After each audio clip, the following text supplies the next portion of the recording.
Hi, welcome to Cool Stock YouTube channel. November 4th Nifty 50 Trading Analysis. Cool stock SNK indicator free trial ആവശ്യമുള്ളവർ ഈ പറയുന്ന നമ്പറിൽ contact ചെയ്യുക 9400273266. ഇന്നത്തെ trading analysis നോക്കാം. യെസ് അഷിത, ഇപ്പം നിഫ്റ്റി 50യുടെ ചാർട്ടാണ് സ്ക്രീനിലുള്ളത്. ഇന്നത്തെ മാർക്കറ്റ് ഓപ്പൺ ആയ ഉടനെ ഉള്ള സ്റ്റാറ്റസ് ആണ് നമ്മൾ ആദ്യം റീഡ് ചെയ്യുന്നത്. ഒരു 9:15 9:16 എന്താണ് സ്റ്റാറ്റസ് എന്ന് നോക്കാം. 9:15 മാർക്കറ്റ് ഫസ്റ്റ് കാൻഡിൽ കഴിഞ്ഞപ്പോൾ എന്തായിരുന്നു? മാർക്കറ്റ് ബുള്ളിഷ് ആയിരുന്നു. ഫസ്റ്റ് കാൻഡിൽ കഴിഞ്ഞപ്പോൾ മാർക്കറ്റ് ബുള്ളിഷ് ആയിരുന്നു. ടേബിളിൽ വളരെ വ്യക്തമായിട്ട് കാട്ടുന്നുണ്ട് മാർക്കറ്റ് ബുള്ളിഷ് ആയിരുന്നു ഫസ്റ്റ് കാൻഡിൽ കഴിഞ്ഞപ്പോൾ. പിന്നെ അത് മാറിക്കൊണ്ടിരുന്നു. പിന്നെ അത് മാറി സൈഡ് വേസ് ആയി മാറി. പിന്നെ സൈഡ് വേസ് ആയി, ട്രെൻഡ് ബാരിഷ് ആയി, ഇൻസ്റ്റിറ്റ്യൂഷൻ ഫ്ലോ ബാരിഷ് ആയി, പവർ ഓഫ് കൺട്രോൾ ബാരിഷ് ആയി, സീറ്റ വോളിയം നെഗറ്റീവ് ആണ്, സിഗ്മ പോസിറ്റീവ്. ഓക്കെ, നമുക്ക് ഒന്നും കൂടി അത് കാണണോ, റീപ്ലേ ചെയ്ത് കാണണോ, അപ്ലൈ ചെയ്ത് വ്യക്തമാവുള്ളൂ. ഈ ഇൻഡിക്കേറ്ററിൻ്റെ ബിഹേവിയർ എങ്ങനെയാണ് നമ്മളൊരു ട്രേഡ് എടുക്കേണ്ടതെന്നുള്ളത് മനസ്സിലാവണമെന്നുണ്ടെങ്കിൽ ഒന്നും കൂടി അത് റീപ്ലേ ചെയ്ത് കാട്ടിത്തരാം. മാർക്കറ്റ് ഓപ്പണായി, ഫസ്റ്റ് കാൻഡിൽ കഴിഞ്ഞു. ഫസ്റ്റ് കാൻഡിൽ കഴിഞ്ഞപ്പോൾ ട്രെൻഡ് ബുള്ളിഷാണ്, ഇൻസ്റ്റിറ്റ്യൂഷണൽ ഫ്ലോ ബുള്ളിഷാണ്, പവർ ഓഫ് കൺട്രോൾ ബുള്ളിഷാണ്, സിഗ്നലിൻ്റെ സ്ട്രെങ്ത് സ്ട്രോങ് ആണ്, സീറ്റ പോസിറ്റീവാണ്, സിഗ്മ പോസിറ്റീവാണ്, വോളിയം ഉണ്ട്, മൊത്തത്തിൽ ഗ്രീനിഷാണ്. ഈ ലെവലിൽ ഈ റീഡിങ് വെച്ചിട്ട് നമുക്ക് സി വരാനുള്ള സാധ്യതയാണ് കൂടുതലുള്ളത്. ഇപ്പം 9:16 ആയിട്ടേ ഉള്ളൂ. മാർക്കറ്റ് മുന്നോട്ട് പോവാ. നമുക്ക് അൽഫ സിഗ്നൽ വരുന്നത് 9:29. യെസ്, എക്സാക്ട്ലി 9:29 കാൻഡിലാണ് അൽഫ സിഗ്നൽ വരാൻ പോകുന്നത്. മാർക്കറ്റ് മുന്നോട്ട് പോകുന്ന നേരത്ത് ഇതന്നെയാണോ സ്റ്റാറ്റസ് നിലനിൽക്കുന്നത്? ഇവിടെ ഇതേപോലെ ബുള്ളിഷ് ഇൻസ്റ്റിറ്റ്യൂഷൻ ഫ്ലോവും ട്രെൻഡും പവർ ഓഫ് കൺട്രോളും സീറ്റിയും സിഗ്മയും വോളിയം ഒക്കെ ബുള്ളിഷ് ആണോ എന്നുള്ളത് പ്ലേ ചെയ്ത് നോക്കുക. അടുത്ത കാൻഡിൽ വന്നപ്പോൾ വോളിയം ഡ്രോപ്പായി, ട്രെൻഡ് ബുള്ളിഷും ബാരിഷും അവിടെ മാറി സ്കാനിങ് ക്യാൻഡിൽസ് വന്നു, സീറ്റ നെഗറ്റീവായി, ഇൻസ്റ്റിറ്റ്യൂഷണൽ ഫ്ലോ ബാരിഷായി, പവർ ഓഫ് കൺട്രോൾ ബാരിഷായി, സ്ട്രെങ്ത് ഓഫ് ദ സിഗ്നൽ വീക്കാണ്. അപ്പം നേരത്തെ തുടക്കത്തിൽ ആദ്യത്തെ 1 മിനിറ്റ് 2 മിനിറ്റിലുള്ള ട്രെൻഡ് മാറി വന്നു. ആദ്യത്തെ ട്രെൻഡ് സിഇക്ക് അനുകൂലമായിരുന്നു. ഇപ്പം എങ്ങനെയാ റീഡ് ചെയ്യുന്ന ട്രെൻഡ്? പിഇക്കാണ് അനുകൂലം.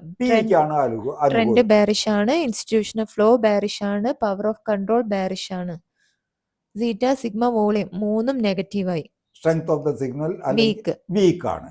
മൊത്തത്തിൽ ഇപ്പം ആദ്യം കണ്ടതിന്റെ ഓപ്പോസിറ്റ് ആണ്. ആദ്യം മുഴുവൻ ഗ്രീൻ ആയിരുന്നു, ഇപ്പം 9:27 ആവുമ്പോഴേക്ക് എല്ലാം ബാരിഷായി, എല്ലാം റെഡായി. അപ്പൊ ഇവിടെ സിക്കുള്ള സാധ്യത കുറഞ്ഞു, പിക്കുള്ള സാധ്യത കൂടി. ഈ യെല്ലോ കാൻഡിൽസ് സ്കാനർ കാൻഡിൽസ് ആണ്. സ്കാനർ കാൻഡിൽസ് സ്കാൻ ചെയ്തിട്ട് എന്താണ് സിഗ്നൽ തരാൻ പോകുന്നത് എന്നുള്ളത് നമ്മൾ നോക്കാം. അൽഫ സിഗ്നല് എന്ത് തന്നാലും അതാണ് നമ്മളുടെ സ്ട്രൈക്ക്. അൽഫ സിഗ്നൽ റീഡ് ചെയ്തിട്ട് പി പറഞ്ഞാൽ അന്ന് നമ്മൾ പി എടുക്കണം, സി പറഞ്ഞാൽ നമ്മൾ സി എടുക്കണം. മുന്നോട്ട് പോയി നോക്കുക. 27, 28, 29 ആൽഫ കാൻഡിൽ ഫോം ചെയ്തു. 25,750 CE ആണ് വന്നത്. 25,750 CE ആണ് വന്നിരിക്കുന്നത്. ടേബിൾ എന്താ റീഡ് ചെയ്യുന്നത്? ട്രെൻഡ് ബാരിഷ് ആണ്, ഇൻസ്റ്റിറ്റ്യൂഷണൽ ഫ്ലോ ബാരിഷ് ആണ്, പവർ ഓഫ് കൺട്രോൾ ബാരിഷ് ആണ്, സിഗ്നലിന്റെ സ്ട്രെങ്ത് വീക്ക് ആണ്, സീറ്റ സിഗ്മ വോളിയം മൂന്നും നെഗറ്റീവ് ആണ്. സ്കോർ 0/3. ഇവിടെ വന്നിരിക്കുന്നത് കോളാണ്. ടേബിള് പറയുന്നത് കോളിന് തീരെ സ്ട്രെങ്ത് ഇല്ല, വീക്കാണ്, മൂന്നും റെഡ് ഡോട്ട്സ് ആണ്. ഇവിടെ ബാറാണ് വന്ന് നിൽക്കുന്നത്. സ്കോർ 0 ആണ്. അപ്പൊ ഇവിടെ സി ഇന്ന് വന്നിട്ടുണ്ട്. പക്ഷെ ഇതിനുള്ള സാധ്യത, ഇത് ഇന്ന് ടാർഗറ്റ് ഹിറ്റ് ആവാനുള്ള സാധ്യത ഒരു 55 to 58% ഉള്ളൂ. ഇത് നമുക്ക് വ്യക്തമായിട്ട് റീഡ് ചെയ്യാൻ പറ്റും. ഇതിന്റെ ബിഹേവിയർ, ഇതിന്റെ റീഡിങ് ഒന്ന് മനസ്സിലാക്കി കഴിഞ്ഞാൽ then it is easy to trade ചെയ്യാൻ കുറേം കൂടി എളുപ്പമാവും. മുന്നോട്ട് പോയി നോക്കാൻ എന്ത് സംഭവിക്കുന്നുള്ളത്. 30 കഴിഞ്ഞു, 31 കഴിഞ്ഞു, 32 33 സ്ട്രൈക്കിലോട്ടൊന്നും നോക്കിയാലോ സർ? സ്ട്രൈക്കിലേക്ക് നോക്കുക. സ്ട്രൈക്കിലേക്ക് നോക്കും ചെയ്യണം. നമ്മൾ രണ്ടാമത് നോക്കേണ്ടത് ഒരു ക്യാൻഡിൽ 29ന്റെ ക്യാൻഡിൽ ക്ലോസ് ആവുന്ന നേരത്താണ് ഇത് സസ്റ്റെയിൻ ആവുക. ക്ലോസ് ആയി കഴിഞ്ഞു 25,750 CE കാട്ടി എന്ന് ഞാൻ പറയുന്ന പോലെ ആദ്യത്തെ 5 മിനിറ്റിൻ്റെ ഉള്ളിൽ നമ്മളുടെ ബൈ ലൈൻ എവിടെയാണോ അത് കവർ ചെയ്യുകയാണെങ്കിൽ മാത്രം, അത് ക്രോസ് ചെയ്യുകയാണെങ്കിൽ മാത്രം അവിടെയാണ് നമ്മൾ ബൈ ചെയ്യേണ്ടത്. എന്നാലാണ് ടാർഗറ്റ് അടിക്കാനുള്ള സാധ്യത കൂടുതൽ. ഇപ്പൊ സമയത്രയായി 9:35 ആയിട്ടും നമ്മളുടെ ബൈ പ്രൈസിന്റെ അടുത്തേക്കൊന്നും വരുന്നില്ല. നമുക്ക് അതേ സ്ട്രൈക്ക് എടുത്ത് ഇട്ട് നോക്കാം. സ്ട്രൈക്കിലും ഈ ഇൻഡിക്കേറ്റർ പാരലലായിട്ട് അതേ നേരത്ത് 9:29ന്റെ ക്യാൻഡിലിൽ തന്നെ എന്താണ് ബൈ പ്രൈസ് എന്ന് പറയും. ഈ സ്ട്രൈക്ക് 25,750 CE ഇപ്പം മാർക്കറ്റ് ഓപ്പൺ ആയി 9:18 ഇതിന്റെ സ്റ്റാറ്റസ് എന്താ? ട്രെൻഡ് ബെയറിഷ് ആണ്, ഇൻസ്റ്റിറ്റ്യൂഷണൽ ഫ്ലോ ബെയറിഷ് ആണ്, power of the control bullish ആണ്. സിഗ്നൽ ഓഫ് ദ സ്ട്രെങ്തോ വീക്ക് ആണ്. മാർക്കറ്റോ സൈഡ് വേസ് ആണ്. സീറ്റ വോളിയം പോസിറ്റീവ് ആണ്, സിഗ്മ നെഗറ്റീവ് ആണ്. സ്കോർ 2/3.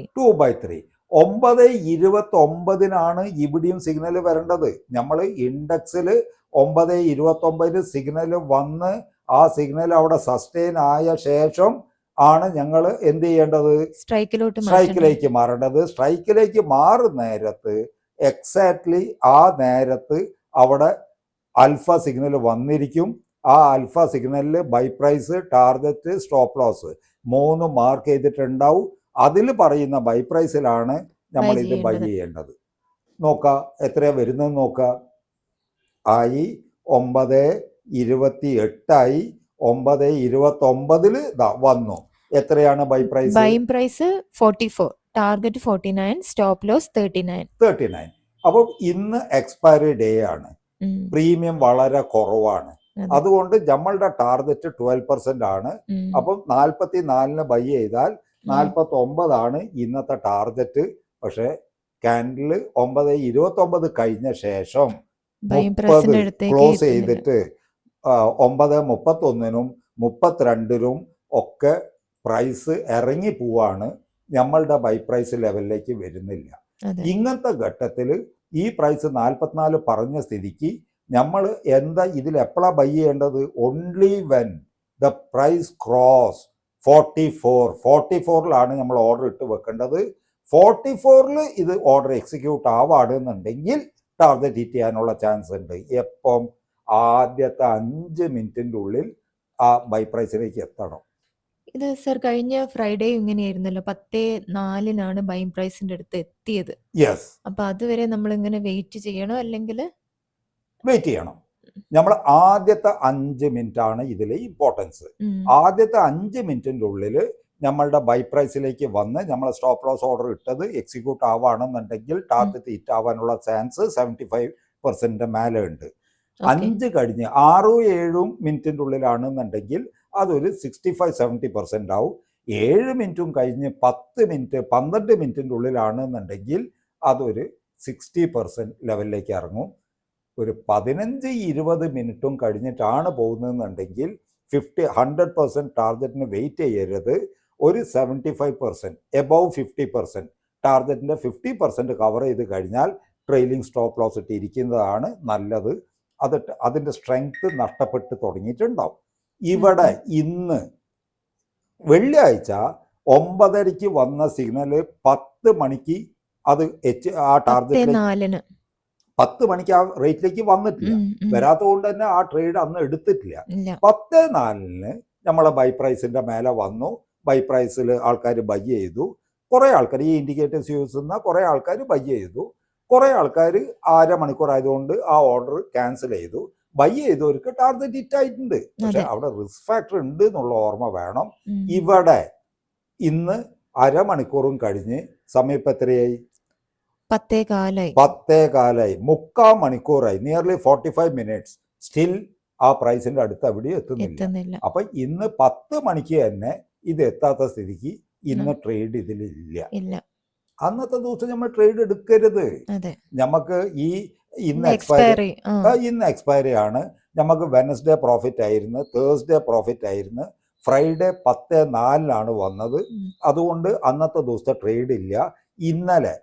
ഇന്നലെ ടാർഗറ്റ് 66 റുപ്യ 65 റുപ്യ 60 പൈസ വരെ വന്ന് 40 പൈസേന്റെ വ്യത്യാസത്തിൽ ടാർഗറ്റ് ഹിറ്റ് ചെയ്തിട്ടില്ല. പക്ഷെ ആ നേരത്ത് വോളിയം നെഗറ്റീവ് ആയതുകൊണ്ട് ഇൻഡിക്കേറ്റർ യൂസ് ചെയ്യുന്ന ആൾക്കാർ വീഡിയോ കാണുന്നവർക്കും മനസ്സിലായിട്ടുണ്ടാവും വോളിയം ഇല്ലെങ്കിൽ കൂടൂല. Yes, price exactly. ഈ വീഡിയോ കൃത്യമായിട്ട് കണ്ട് ഇൻഡിക്കേറ്ററിന്റെ സ്വഭാവം മനസ്സിലാക്കിയ ആൾക്കാർ ഇന്നലെ 75% ടാർഗറ്റിന്റെ അച്ചീവ് ആയി കഴിഞ്ഞപ്പോൾ അവിടെ സ്റ്റോപ്പ് ലോസ് ഇട്ടു, അവരൊക്കെ പ്രോഫിറ്റ് ബുക്ക് ചെയ്തു. അപ്പൊ അങ്ങനെയാണ് ഈ ഇൻഡിക്കേറ്റർ യൂസ് ചെയ്തിട്ട് നമ്മൾ ട്രേഡ് എടുക്കേണ്ടത്. ട്രേഡ് എടുക്കുന്ന ദിവസം ടാർഗറ്റ് ഹിറ്റ് ആവുകയാണെങ്കിൽ മാത്രമേ ഈ കുൾസ്റ്റോക്ക് SNK Pro 501 Pro എന്ന് പറയുന്ന ഇൻഡിക്കേറ്ററിന്റെ യൂസർ ഫീ ഞങ്ങൾ വാങ്ങുന്നുള്ളൂ. ട്രേഡ് കിട്ടാത്ത ദിവസമോ സ്റ്റോപ്പ് ലോസ് അടിച്ച ദിവസമോ പേയ്മെന്റ് വാങ്ങുന്നില്ല. പേയ്മെന്റ് നമ്മൾ വാങ്ങുന്നത് എന്നാണോ നമ്മളുടെ ക്ലയന്റിന് അത് പ്രോഫിറ്റ് ആവുന്നത് ആ ദിവസത്തെ പേയ്മെന്റ് മാത്രമേ കുൾ സ്റ്റോക്ക് വാങ്ങുന്നുള്ളൂ, ഇതിന്റെ യൂസർ ഫീ വാങ്ങുന്നുള്ളൂ.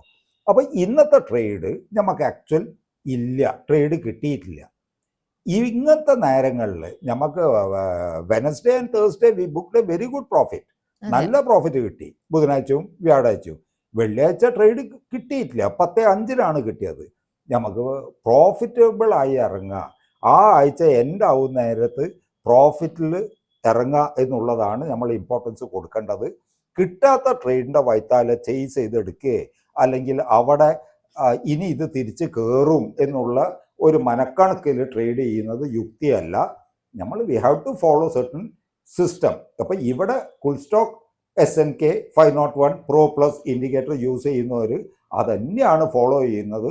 ഇൻഡിക്കേറ്റർ എന്ത് പറയുന്നു, ടേബിൾ എന്ത് റീഡ് ചെയ്യുന്നു, അതിനെ ബേസ് ചെയ്തിട്ടാണ് എല്ലാവരും ട്രേഡ് ചെയ്യുന്നത്. അപ്പോൾ ഈ ആഴ്ചത്തെ ട്രേഡ് കഴിഞ്ഞു. വെനസ്ഡേ ആൻഡ് തേഴ്സ്ഡേ പ്രോഫിറ്റ് ആയിരുന്നു. Friday just for 4 minutes 10:04 trade വന്നത്. ആ ട്രേഡ് നമ്മൾ എടുത്തിട്ടില്ല, പക്ഷേ അത് പ്രോഫിറ്റ് ആയിരുന്നു. യെസ്, ഈവൻ ദോ അത് പ്രോഫിറ്റ് ആയ പോലും നമ്മൾ ആ ട്രേഡ് എടുക്കുന്നത് നല്ലതല്ല. അതുകൊണ്ട് ട്രേഡ് എടുക്കാണ്ട് നിൽക്കുന്നതാണ് നല്ലത് അങ്ങനത്തെ ദിവസങ്ങൾ. ഇന്നലെ ട്രേഡ് എടുത്തു, 40 പൈസ വ്യത്യാസത്തിലാണ് ടാർഗറ്റ് ഹിറ്റ് ആവാണ്ട പോയത്. പക്ഷെ വോളിയം കുറവാന്ന് ആദ്യേ ടേബിളിൽ കാട്ടിയതിനെ കൊണ്ട് 75% ടാർഗറ്റ് എത്തിക്കഴിഞ്ഞപ്പോൾ ട്രെയിലിംഗ് സ്റ്റോപ്പ് ലോസ് ഇട്ടിട്ട് പ്രോഫിറ്റ് ബുക്ക് ചെയ്തു. ഇന്ന് ബൈയിങ് ലെവലിലേ വന്നിട്ടില്ല, മോർ ദാൻ 45 minutes ആയി. 45 minutes ഒന്നും നമ്മൾ വെയിറ്റ് ചെയ്യണ്ട, മാക്സിമം 30 minutes. 30 minutesൻ്റെ ഉള്ളിൽ നമ്മൾ ബൈ പ്രൈസിലേക്ക് എത്തിയിട്ടില്ലെങ്കിൽ ഈ ഇൻഡിക്കേറ്റർ റീഡ് ചെയ്ത് ആദ്യത്തെ 15 minutes റീഡ് ചെയ്തതിൻ്റെ റിസൾട്ട് കുറഞ്ഞു, അതിൻ്റെ ആക്യുറസി കുറയും, പിന്നെ നമ്മൾ ട്രേഡ് ചെയ്യുന്നത് ശരിയല്ല. Okay, thank you. Nifty 50 intraday അനാലിസിസിനായി ഈ ചാനൽ സബ്സ്ക്രൈബ് ചെയ്യുക.